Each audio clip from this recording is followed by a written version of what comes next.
Hello दोस्तों, कैसे हैं सब। मेरा नाम है हिमांशु और मैं स्वागत करता हूं आप सबका आपके अपने चैनल कॉमिक वर्ल्ड पर। तो चलिए दोस्तों, शुरू करते हैं राज कॉमिक्स में डोगा उन्मूलन श्रृंखला की 7वीं कॉमिक्स निर्मूलक क्रांति का चौथा और अंतिम भाग। पटाक। तू पप्पन, तूने वार किया मुझ पर। तेरा दिमाग तो खराब नहीं हो गया? क्यों? हैरानी हुई ना मुझे इस रूप में देखकर। ये रूप धारण करने के लिए मुझे तूने मजबूर किया है, लक्कड़। हरा खाने को रोटी, रहने को जगह दी, और तू मेरा ही घर जलाने को तुला है। क्यों? तुम्हारे क्यों का जवाब मैं तुम्हें दूंगी, Radhika. Mumbai now. Home minister शेवर्स विजिट टू धारा नगरी। तू हमेशा से खुद की तबीयत के प्रति लापरवाही रही है, आई। अरे, ये बच्चों की तरह जिद करना छोड़ दे अब। तू रहने दे रे। अब तू बड़ा आदमी हो गया है, शहर का नामी संतरी। संतरी नहीं रे आई, मंत्री। हाँ वही हो गया है तू। तो मुझे सिखा रहा है? अरे आई हूं मैं तेरी, मुझे मत सिखा। सिर से 2 बाल क्या गायब हो गए तेरे? खुद को बहुत बड़ा समझने लगा है। चड्डी पहनना तक खुद से नहीं आता था तुझे। तब से जानती हूँ मैं तुझे। नाक पहुंचने के लिए भी मेरी साड़ी का पल्लू चाहिए होता था तेरे को। अरे, अब इस बात को यहाँ पर बोलने का क्या फायदा आई? तुझे कितनी बार कहा है कि अब छोड़ दे ये झोपड़ी। तुझे मुंबई में कहीं अच्छी सी जगह बड़ा सा घर लेकर दे देता हूँ मैं। जरा अच्छी जगह जाएगी तो तबीयत भी ठीक रहेगी, लेकिन तू सुनती ही नहीं। और तुझे भी मैंने कितनी बार कहा है कि मेरी अक्की जिंदगी यहीं धारा नगरी में इसी झोपड़ी में गुजरी है। अर्थी भी इधर से ही उठेगी। तू सुनता है मेरी? कुछ नहीं हुआ है मुझे। 1-2 दिन की बात है, ठीक हो जाऊंगी। मैं डॉक्टर भोसले से दवाई ले रही हूँ। भोसले? वो बुड्ढा झोला छाप हकीम अभी भी अपनी चूरन की दुकान चला रहा है, और तू अभी उसी से दवाई लेती है। मत भूल कि तू तबीयत खराब होने का बहाना करके उसके पास चूरन चुरा कर खाने जाता था। क्या आई, इन लोगों के सामने तो कम से कम ऐसी बातें मत कर। तू नहीं करेगा तो मैं भी नहीं करूंगी। सर, ये न्यूज में कुछ आ रहा है sir. You need to see you need to see this. गौर से देखिए इस सूरत को। कुत्ते से मिलती है ना? वही कुत्ता जिसे स्वामी भक्त की मिसाल कहा जाता है, इंसान का सच्चा दोस्त कहा जाता है। अपने मालिक अपनी गली की सुरक्षा पूरी मुस्तैदी से करता है। इतना मुस्तैद कोई इंसान नहीं हो सकता। लेकिन मुंबई में एक इंसान है जो कि इस कुत्ते की शक्ल को धारण कर पिछले कई सालों से मुंबई की सुरक्षा पूरी मुस्तैदी के साथ कर रहा है। आपका अपना डोगा। लेकिन कुत्ता जब पागल हो जाता है तो वह किसी को भी काटने लग जाता है। पिछले दिनों डोगा के द्वारा की गई हत्याओं ने आप सभी को यही मानने पर मजबूर किया होगा कि क्या डोगा भी पागल हो गया है और किसी पागल कुत्ते की तरह सबको काटता फिर रहा है। पर डोगा तो पहले से ही पागल था, जो सिर्फ अपराधियों को खत्म किया करता था। दावा करता था समस्याओं को जड़ से उखाड़ फेंकने का। लेकिन समस्याओं को खत्म करने के लिए उन्हें जड़ से उखाड़ फेंकने से कहीं ज्यादा करने की जरूरत है, क्योंकि जड़ उखाड़ने के बाद भी अपना अंश जमीन में छोड़ ही देती है, और उसी अंश से पनप कर उठ खड़ी होती है एक और समस्या।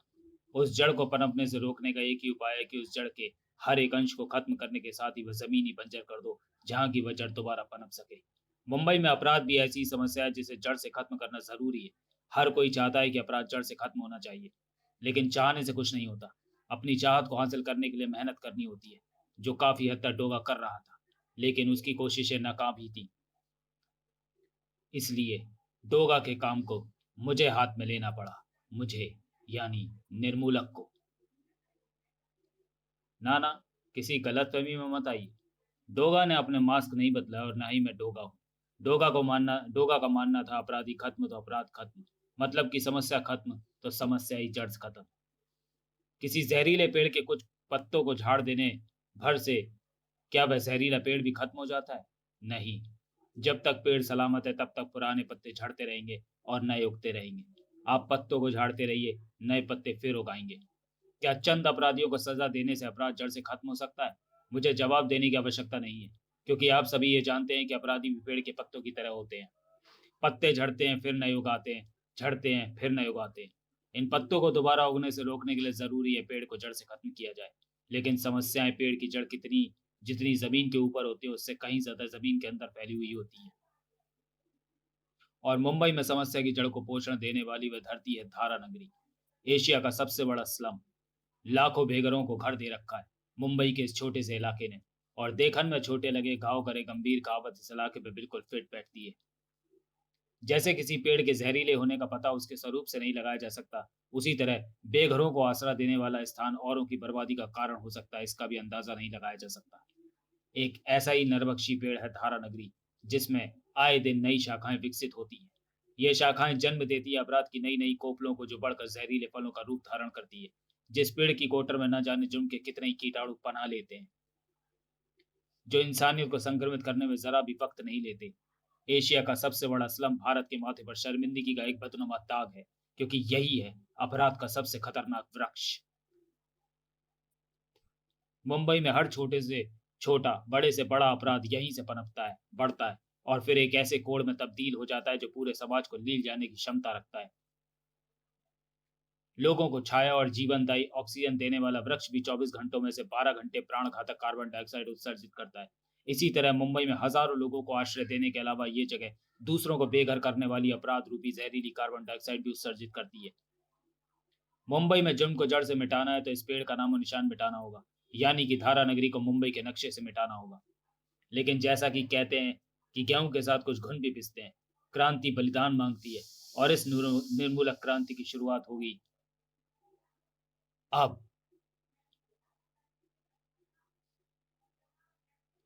Yusuf place, Mumbai now. ये आप क्या कह रहे हैं यूसुफ साहब? आपके बेटे समीर को आपने मारा है? लेकिन समीर तो आपकी जन्मदिन पार्टी में गुनाह का जिम्मेदार होने के लिए उस गुनाह को अंजाम देना ही जरूरी नहीं होता। कई बार आपके लिए हुए फैसले भी आपको किसी संगीन गुनाह का गुनाहगार बना सकते हैं मिस्टर तेजा। आप ये पहेलियां बुझाना बंद कीजिए और साफ साफ कहिए क्या कहना चाहते हैं। मैंने एक आस्तीन का सांप पाला था मिस्टर तेजा, और उस आस्तीन के सांप ने मुझे ही डस लिया। यह चीज तो बेशक नायाब है, लेकिन ये चीज तुम्हें मिली कहाँ से? तुम आम खाओ निर्मूलक। जमीन किसकी है और उस जमीन पर पेड़ किसने उगाया, इन बातों में ना ही उलझो तो बेहतर है। अब जबकि तुम्हें आम स्वादिष्ट लग रहा है तो उम्मीद है कि इसकी सही कीमत भी तुमसे पाने की उम्मीद तो मैं कर ही सकता हूँ। चिंता मत करो मिस्टर जी, तुम्हारी मेहनत की तुम्हें बिल्कुल सही कीमत मिलेगी। और वह सही कीमत क्या है, यह तुम मुझे बताने की जहमत उठाओगे मोहन पांडे, या फिर यह निर्मूलक जिसके साथ मिलकर तुम इस डील को अंजाम दे रहे हो? लगता है यहाँ का माहौल ज्यादा ही जल्द ही ड्रामा में होने वाला है, और ड्रामे से मुझे थोड़ी एलर्जी है। तो आप लोग जारी रखिए और मुझे इजाजत दीजिए, जल्द ही फिर मुलाकात होगी। रुको, मैं भी साथ चलता हूँ, मुझे कुछ जरूरी काम याद आ गया। तुम यहाँ से कहीं नहीं जा रहे हो पांडे, कम से कम इस चीज को देखे बिना तो बिल्कुल भी नहीं। क्या है इसमें? सब पता चलेगा, सब्र रखो पांडे। यह तो समीर बेटे की उसकी दोस्त के साथ वीडियो है, लेकिन इसमें ऐसा क्या है जो आपने इतना रहस्य बना रखा है? सब्र कहा ना पांडे, सब्र। रहस्य अगर ऐसे ही नजर आने लगे तो वे रहस्य क्यों रहेंगे? दृश्य को थोड़ा और जूम करते हैं। अब तुम्हें कुछ दिखाई दे रहा है पांडे, जो पहले नहीं दिखाई दे रहा था? हाँ, दिखाई दे रहा है। ये मैं और निर्मूलक हैं, आपस में बात कर रहे हैं। लेकिन इससे साबित क्या होता है? साफ साफ कहिए क्या कहना चाहते हैं। क्या बात कर रहे थे तुम दोनों, बताना चाहोगे पांडे? भूल गए आप? आपने ही तो मुझे निर्मूलक का पता लगाने के लिए कहा था। मैंने कहा था? हाँ, निर्मूलक का पता लगाने के लिए। जी हाँ। क्यों कहा था? क्योंकि डोगा ने आपके जन्मदिन की पार्टी में भारी कत्लेआम मचाया था, जिसमें समीर बेटे की भी मौत। जवाब तो पांडे। अगर मैंने तुम्हें निर्मूलक का पता लगाने के लिए समीर की मौत के बाद कहा था, तो समीर इस वीडियो में कैसे है? तुम पार्टी वाले दिन कहाँ थे? सभी लोग पार्टी में शरीक हुए थे, लेकिन सिर्फ तुम पार्टी में नहीं आए थे, क्यों? हे